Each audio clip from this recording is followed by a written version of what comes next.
नमस्कार, स्वागत है आपका हमारे इस YouTube चैनल पर। मैं मुनमुन श्रीवास्तव आपका हार्दिक अभिनंदन करता हूं। आपके लगातार सवाल आ रहे हैं और एक जो कॉमन सवाल है इन दिनों वो ये है कि बीए प्रोग्राम और बीए ऑनर्स में जो है वो बेसिकली क्या जो है फ़र्क है। और हम पहुंचे हैं रामजस कॉलेज में और आप देख सकते हैं हमारे साथ मौजूद हैं पूर्व controller of examination Delhi university और रामजस कॉलेज के प्रिंसिपल प्रोफेसर अजय अरोड़ा। स्वागत है प्रोफेसर अजय अरोड़ा हमारे चैनल पर। नमस्कार और धन्यवाद मनमोहन जी। सर, जो मेन हम लोग जानना चाहते हैं वो ये है कि बीए प्रोग्राम और बीए ऑनर्स में बेसिक फ़र्क क्या है, पूरे देश भर के बच्चे ये जानना चाहते हैं। देखिए, ऐसा है कि अगर मैं ये कहूँ कि उसमें अब ज़्यादा फ़र्क नहीं रहा तो कुछ लोगों को बहुत अजीब लगेगा। दिल्ली विश्वविद्यालय ने 2022 से NEP UGCF 2022 के फ्रेमवर्क में नया स्ट्रक्चर लागू किया है। ये स्ट्रक्चर हमारा अपने दिल्ली विश्वविद्यालय का यूनिक है। तो ये जो भी मैं बातें आने वाले चंद मिनटों में आपके माध्यम से बच्चों के साथ करूँगा वो स्पेशली दिल्ली यूनिवर्सिटी के लिए ही वैलिड है। दिल्ली यूनिवर्सिटी के अंदर अगर आप एडमिशन लेंगे BA ऑनर्स या BSc ऑनर्स तो आपको 3 साल के बाद एक ऑनर्स की डिग्री मिलेगी और अगर आप 4th ईयर में जाएंगे तो आपकी ऑनर्स की डिग्री के साथ में आपको एक रिसर्च का कंपोनेंट भी उसमें ऐड हो जाएगा। जो पहले BA प्रोग्राम माना जाता था और NEP में BA प्रोग्राम माना जाता था उसमें बहुत मेजर चेंज है। पहले चेंज क्या है फिर मैं इन दोनों के डिफरेंस के बारे में बात करूंगा। BA प्रोग्राम में आपके पास 2 डिसिप्लिन होंगे BA प्रोग्राम में, या BA कोर्स भी कह सकते हैं। यानी कि मेरे पास डिसिप्लिन A और डिसिप्लिन B होगा और उसके अलावा मेरे पास 2 लैंग्वेजेस भी मुझे पढ़नी है, जिसमें एक लैंग्वेज इंग्लिश कंपलसरी है और दूसरी कोई भी भारतीय मूल की लैंग्वेज हो सकती है। ये जो लैंग्वेजेस हैं ये आप हिंदी हो सकती है, संस्कृत हो सकती है, इस तरह की कोई भाषा हो सकती है। अब आते हैं BA प्रोग्राम में डिसिप्लिन, जिसको हम A और B कहते हैं। तो आपके 2 डिसिप्लिन हैं। ये 2 डिसिप्लिन डिपेंडिंग पर कॉलेजेस ये अलग अलग हो सकते हैं। जैसे डिसिप्लिन A और B हिस्ट्री पॉल साइंस हो सकता है, हिस्ट्री इकोनॉमिक्स हो सकता है, हिस्ट्री मैथ्स हो सकता है और फिलॉसफी हो सकता है। कोई भी ये 2 सब्जेक्ट आप डिसिप्लिन A और B के अंतर्गत ले सकते हैं। यहाँ पे ये कहना भी बड़ा उचित होगा कि आप हिंदी और इंग्लिश और संस्कृत भी डिसिप्लिन में ले सकते हैं। कुछ कॉलेजेस में हिंदी और इंग्लिश, संस्कृत इस तरह की भाषाएं भी डिसिप्लिन के अंदर पढ़ाई जाती हैं जो कि लैंग्वेज से अलग होती हैं। तो आपने जो डिसिप्लिन लिए A और B और प्राय सभी कॉलेजेस में एडमिशन जो होते हैं, जैसे ही आपका फर्स्ट ईयर में एडमिशन होगा अंडर BA प्रोग्राम आपके डिसिप्लिन भी फिक्स हो जाएंगे। अब जो स्ट्रक्चर है NEP UGCF के अंदर, आप एक डिसिप्लिन A पढ़ेंगे, एक डिसिप्लिन B पढ़ेंगे, आप एक लैंग्वेज GEL जिसको जनरल इलेक्टिव लैंग्वेज पढ़ेंगे और एक आपको एबिलिटी इन्हांसमेंट कोर्स है जो कि एनवायरनमेंट का हो सकता है या किसी भी भारतीय मूल की भाषा का हो सकता है। उसके अलावा आप स्किल का पेपर पढ़ेंगे और वैल्यू एडेड कोर्स पढ़ेंगे, लेकिन एक पेपर पढ़ेंगे जो कि डिसिप्लिन A और B होगा।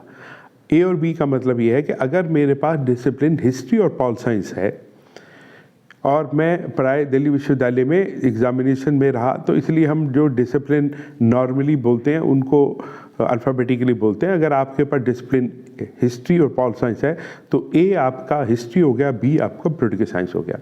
अब तीसरा डिसिप्लिन का पेपर आप हिस्ट्री या पॉल साइंस में से कोई भी चुन सकते हैं।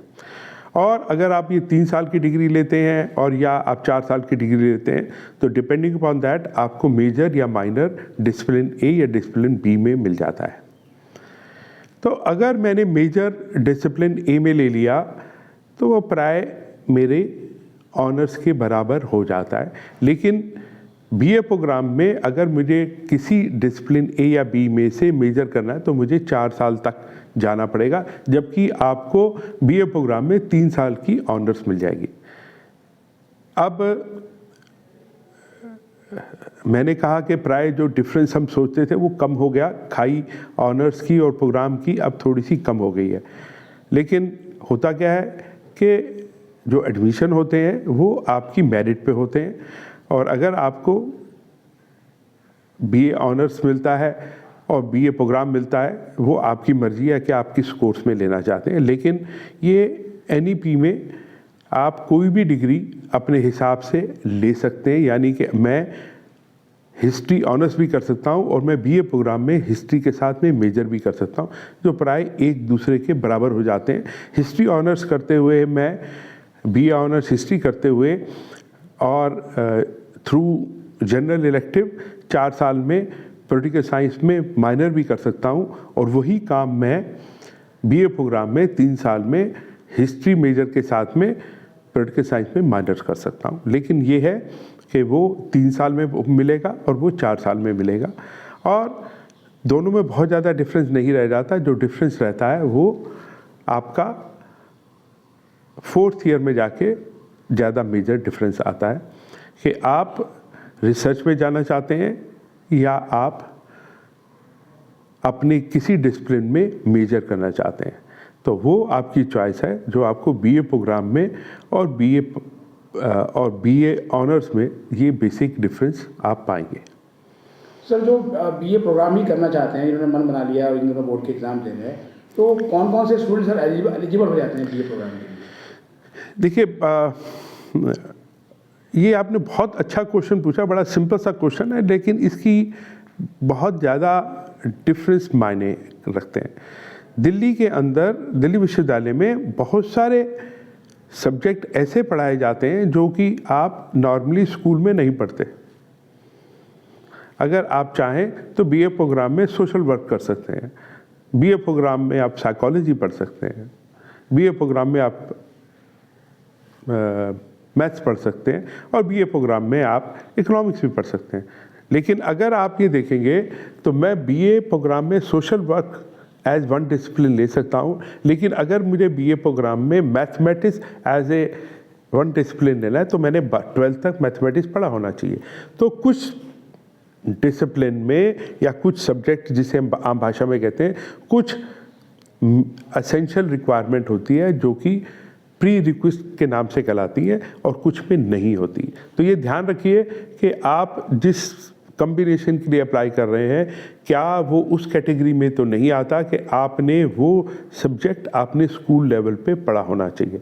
यहाँ पे मैं स्कूल लेवल पे पढ़ने की बात कर रहा हूँ क्योंकि जो एडमिशन प्रोसेस है वो तो कॉमन यूनिवर्सिटी एंट्रेंस टेस्ट के माध्यम से होता है, वो स्लाइटली डिफरेंट होता है क्या आपने कौन से सब्जेक्ट पढ़े हैं।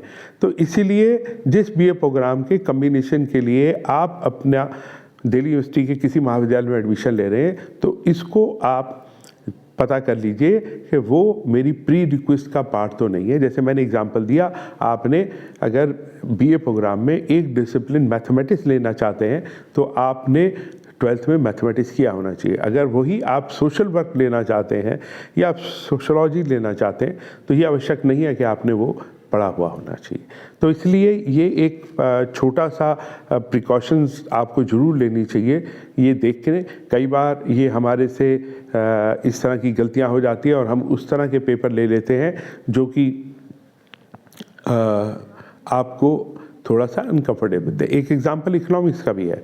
आप इकोनॉमिक्स पढ़ सकते हैं माइनर के लिए, लेकिन अगर आपको मेजर इकोनॉमिक्स में पढ़ना है तो आपने स्कूल में मैथमेटिक्स पढ़ा होना चाहिए, क्योंकि जब वो माइनर से मेजर की तरफ, यानी कि आपको मिनिमम 20 पेपर ऑफ 4 क्रेडिट चाहिए क्योंकि आपको 80 क्रेडिट चाहिए, तो उसमें और माइनर के लिए आपको सिर्फ 7 पेपर आप 4 क्रेडिट चाहिए।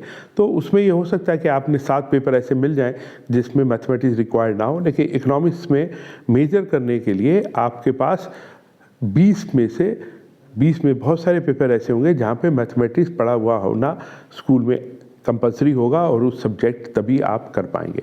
तो ये भी आप ज़रूर पता कर लीजिए। कई बार आपका एडमिशन हुआ बीए प्रोग्राम में विद डिसिप्लिन ए और बी, जब आप मेजर लेना चाहते हैं तो क्या वहाँ रिक्वायरमेंट थोड़ी बदल तो नहीं गई है, इस चीज़ के बारे में भी आप ज़रूर पता कर लीजिए। लेकिन ये आप पता कर सकते हैं जब आपका एडमिशन हो जाए और जब आपने डिसाइड करना है कि ए और बी, तो मेरा हिस्ट्री पॉल साइंस है, A/B मैंने को हिस्ट्री लेनी है या पॉल साइंस लेनी है, इस केस में तो कोई प्रॉब्लम नहीं है। लेकिन ये मैथ्स के लिए या इकोनॉमिक्स के लिए और इस तरह के कई सब्जेक्ट हैं, उसके लिए स्टैटिस्टिक्स हो गया, OR हो गया, इनके लिए प्री रिक्वेस्ट की रिक्वायरमेंट प्राय रहती है, तो उसको ज़रूर पढ़ लें और जब एडमिशन हो जाए तो अपने टीचर से इसके बारे में थोड़ी सी और क्लैरिटी ले लीजिए। सर BA प्रोग्राम वालों को क्या आगे PG करने में दिक्कत होती है? ऐसा बिल्कुल नहीं होता, ऐसा तो पहले भी नहीं होता था। और अब तो मैं आपको बताऊं कि जो मेजर चेंजेस पर्टिकुलरली दिल्ली विश्वविद्यालय में अगर आप इस चेंजेस में सबसे ज़्यादा अगर मेरे से पूछा जाए पॉजिटिव और स्टूडेंट के पॉइंट ऑफ व्यू से बेटरमेंट के लिए, सिर्फ BA प्रोग्राम ही हुआ। आपका कंसेप्ट ऑफ मेजर और माइनर आया, जबकि पहले BA प्रोग्राम में दोनों डिसिप्लिन बराबर होते थे। यहाँ पे मेजर और माइनर यानी कि एक डिसिप्लिन को आप थोड़ा सा वेटेज ज़्यादा दे सकते हैं। तो इसीलिए ये तो एक बहुत बड़ा एडवांटेज है BA प्रोग्राम में। और ऐसा नहीं होता कि BA प्रोग्राम में के बाद आप PG नहीं कर सकते। They are all eligible for PG, 1 साल की और 2 साल की PG दोनों के लिए वो एलिजिबल होते हैं। और सर जहाँ तक जैसे कॉलेजेस में प्लेसमेंट के लिए कंपनियाँ आती हैं, तो क्या वो ऑनर्स वालों को वरीयता देती हैं या BA प्रोग्राम वालों को भी देती हैं? ऐसा देखिए, मैं आपको बताऊं कि जो कॉलेजेस में प्लेसमेंट के लिए आती हैं उनका एक स्पेसिफिक डोमेन होता है। अगर कोई बहुत सारी कंपनियां आती हैं जिसमें वो कॉमर्स और इकोनॉमिक्स के बच्चों को देखती हैं, तो अगर आपने BA प्रोग्राम में कॉमर्स पढ़ा है, दिल्ली विश्वविद्यालय में एक BA प्रोग्राम में भी कॉमर्स होता है, तो आपने क्या पेपर पढ़े हैं, आपने वहाँ माइनर किया कि मेजर किया, तो ये चीज़ें आने वाले वक्त में कंपनियां भी इस चीज़ को समझ रही हैं कि BA प्रोग्राम जो है वो पहले वाला BA प्रोग्राम नहीं रहा, ये एक तरफ से स्टेप अहेड टुवर्ड्स ऑनर्स है। बहुत बहुत धन्यवाद सर इस अपडेट के लिए और छात्रों को इतने आसान शब्दों में समझाने के लिए। नमस्कार, धन्यवाद।